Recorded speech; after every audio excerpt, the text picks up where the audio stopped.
Super star அவர்களுடைய கூலி சில நபர்கள், அதாவது நம்ம அமீர் கான் அவர்களாகட்டும், நாகார்ஜுனா அவர்களாகட்டும், ஷௌபின் ஷாகிர் ஆகட்டும், இவங்களுடைய அந்த உபேந்திரா, ஸோ அவங்களோட இன்ட்ரோஸ் ஒவ்வொன்றுமே சரி அவ்வளோ தரமா வந்து இருந்துச்சு. அதை பத்தி சின்னதா சில விஷயங்கள் பேசணும்னு சொல்லிட்டு இந்த வீடியோ கடைசி வரை பாருங்க. பெருசா எதுவும் நம்ம ரிவியல் பண்ண போது கிடையாது. சில விஷயங்கள் லோகேஷ் அவர்கள் எப்படி பண்ணியிருக்காருன்னு சொல்லிட்டுதான். ஆக்சுவலா நம்ம தலைவர் இன்ட்ரோவே வந்து வெறித்தனமா வந்து இருந்துச்சுன்னு சொல்லணும். ரீசெண்டா பேட்டைக்கு அப்புறமா எனக்கு ரொம்ப பிடிச்ச மாதிரி இருந்துச்சு அந்த இன்ட்ரோவேட்டு. நல்லா பண்ணியிருந்தாங்க. மெயினா எல்லாமே சரிங்க, படமே வந்து சூப்பரா தரமா இருந்துச்சு. நான் ஆல்ரெடி சொல்லிட்டேன், ஸோ எடுத்து வைங்கடா 1000 கோடி அப்படின்னு சொல்லிட்டு. அவங்க சில கேரக்டர் வந்து அவங்க இவ்வளவு பெரிய கேரக்டர் வந்து, ஏன்னா நெல்சன் நீங்க பார்த்துருப்பீங்க, பெரிய பெரிய கேரக்டர் வந்து அழகா பொசிஷன் பண்ணிட்டாரு அவரு.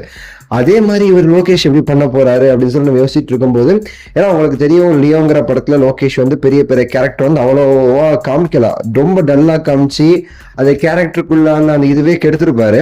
அதே தப்பு பண்ணிடுவாருங்கிற ஒரு பயம் இருந்துச்சு. ஆனா அந்த படத்துல சூப்பரா வந்து பண்ணியிருப்பாரு. அமீர் கான் அவர்களுடைய இன்ட்ரோலாம் அவ்வளோ சூப்பரா வந்து மெனக்கெட்டு அவருக்கான அந்த மாஸ் இருக்கணுங்கிறதுக்காகவே அவ்வளோ சூப்பரா அந்த இன்ட்ரோ வந்து கொண்டு வந்து போயிருப்பாரு. என்ட்ரி சீன் எல்லாமே நாகார்ஜுனா அவர்கள் எல்லாம் மாசுங்க. ஐ ஆம் த டேஞ்சர் அந்த பிஜிஎம் ஆகட்டும், அவர் வரும்போதெல்லாம் அவருடைய காட்சி சுத்தி நடக்கும் போதெல்லாம் அந்த பிஜிஎம் அனிருத் அவர்கள் பிச்சு மேய்ஞ்சிருப்பாரு. என்ன ஒரு ஸ்கிரீன் பிரசன்ஸ் நம்ம நாகார்ஜுனா அவர்களுக்கு, மிரட்டிருப்பாருங்க. நாகார்ஜுனா அவர்களும் சரி, நம்ம அமீர் கான் அவர்களுமே சரி. அமீர் கான் அவர்கள் அவருக்கான ரோலே வந்து சின்ன ரோல், ஷார்ட்டான ஒரு கெஸ்ட் அப்பியரன்ஸ், ஆனா அதுல மிரட்டிருப்பாரு அந்த கதைக்கு ஏத்த மாதிரி. வெறித்தனமான ஒரு பெர்ஃபார்மன்ஸ்ங்க எல்லாருக்கிட்டையும். உபேந்திரா அவர்கள், அவர் நம்ம சாதாரண ஹீரோவா நினைக்கவே கூடாது. அவர் எவ்வளவு பெரிய டேரக்டர், எவ்வளவு பெரிய ஹீரோங்கிறது சினிமா தெரிஞ்சவங்களுக்கு தெரியும். இந்த படம் பார்த்ததுக்கு அப்புறம் இன்னும் நிறைய பேருக்கு தெரிய வரும்னு நினைக்கிறேன். செம்மையான ஒரு கேரக்டருங்க. அதான் நீங்க படம் பார்த்தவங்களுக்கு தெரியும் நான் எதுக்கு சொல்றேன்னு. செம்மையான பெர்ஃபார்மன்ஸ் பின்னிட்டாரு மனுஷன். அவருக்கான இன்ட்ரோவுமே சரி, கொஞ்சம் ஒரு மாதிரி சாதாரணமா இருந்தா கூட அவரோட இன்ட்ரோங்கிறது பெரிய அளவுக்கு வந்து பேசப்படும்.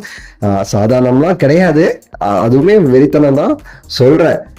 இந்த மாதிரி படத்துல நடிச்ச எல்லாருமே சரி, ஷௌபின் ஷாகிர் ஆகட்டும், எல்லாருக்குமே சரி அவங்களுக்கான அந்த பெர்ஃபார்மன்ஸ் சூப்பரா வந்து கொடுத்துருப்பாங்க. அவங்களுக்கான அந்த ஏரியாவை கரெக்டா வந்து லோகேஷ் அவர்கள் பேலன்ஸ் பண்ணி இன்ட்ரோல இருந்து அவங்களோட கேரக்டர் நகரும் போதுல இருந்து எல்லாத்துலயுமே சரி சூப்பரா வந்து பிளே பண்ணிருக்காரு நம்ம லோகேஷ். ஸோ நீங்க பாத்தீங்கன்னா உங்களோட கமெண்ட்ஸ்ல சொல்லுங்க, லைக் பண்ணி ஷேர் பண்ணி சப்ஸ்கிரைப் பண்ணுங்க. அடுத்த வீடியோவில் சந்திக்கின்றேன். நன்றி, வணக்கம், மகிழ்ச்சி.